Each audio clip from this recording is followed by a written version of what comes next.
Hi, my name is Leah Smith, and this is my presentation on the Indigenous People of Bolivia. Here is a little bit about the demographics of Bolivia.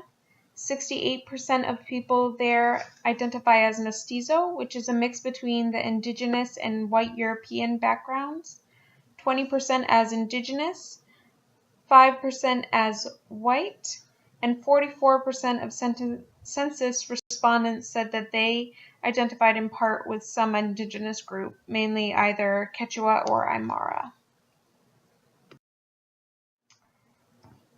So the indigenous groups in the highlands are the Aymara and the Quechua peoples. The highlands consist of Bolivia's segment of the Andes Mountains in western Bolivia, and the eastern lowlands are home to about 34 other indigenous groups, like the Chiquitano, Mojeño, and Guarani.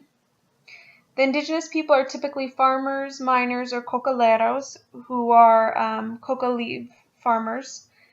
Although many indigenous people still reside in rural areas of Bolivia, many have become urbanized in the past couple decades.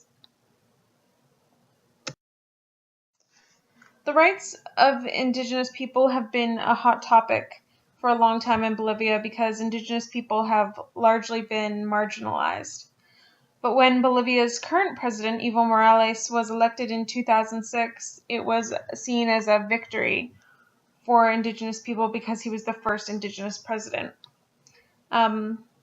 Morales claimed that he would form a pluralist state where people of white European descent and indigenous people would live side by side, but indigenous people would be afforded their autonomous territories.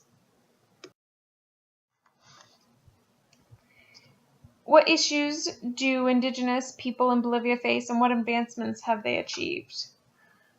They face quite a few issues. Some of them are land reform. The U.S. intervention in the coca market is a large issue. Many indigenous people grow coca leaves, and the leaves are used in traditional medicine and rituals and are seen as a symbol of identity. The U.S. Has intervened as an attempt to stop drug trafficking to the U.S. of drug trafficking of cocaine. But the implications for Bolivia are that many indigenous people have lost their culture and lost their livelihood. Another issue that indigenous people face is access to education.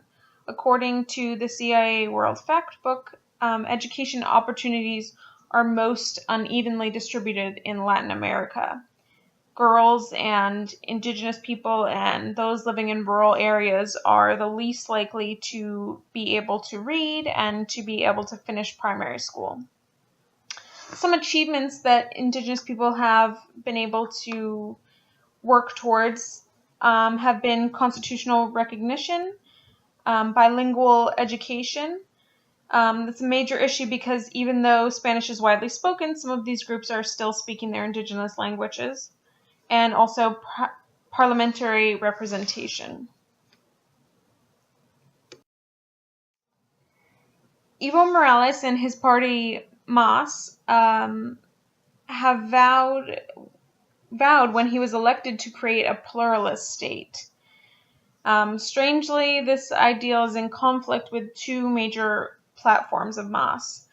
The first platform was economic development based on the extraction of natural resources, specifically like non-renewable resources. And Bolivia has a huge market of gold, tin, minerals, and natural gas. And the second platform of the parties was to fight for control of the political sphere in the whole country, including in the indigenous territories. And these contradicting ideas are in line with the indistinctiveness of Bolivia's constitution that allows for indigenous autonomy, but also works to constrain indigenous rights.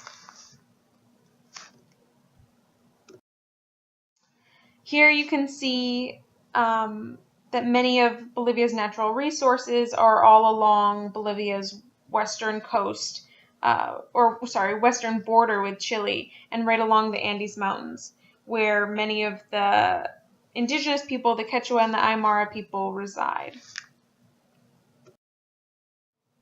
Cameron and Tachman argue in an article for the Journal of Latin American Politics and Society that Bolivia's economic dependence on extraction and the exportation of natural resources goes against Morales's pledge to form a pluralist state. They say this because these extractive policies put the general interests of Bolivia's national majority ahead of the specific interests of the particular indigenous people who would bear the consequences of resource extraction. There are no laws that allow for the indigenous people to stop the extraction when they oppose it, and this undermines their autonomy that Morales promised when he was elected.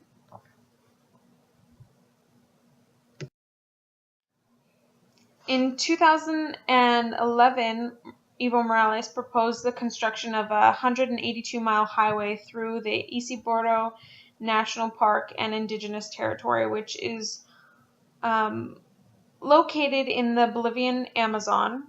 And it's not only a national park, it's also a protected indigenous territory and also one of the most biologically diverse habitats in the world.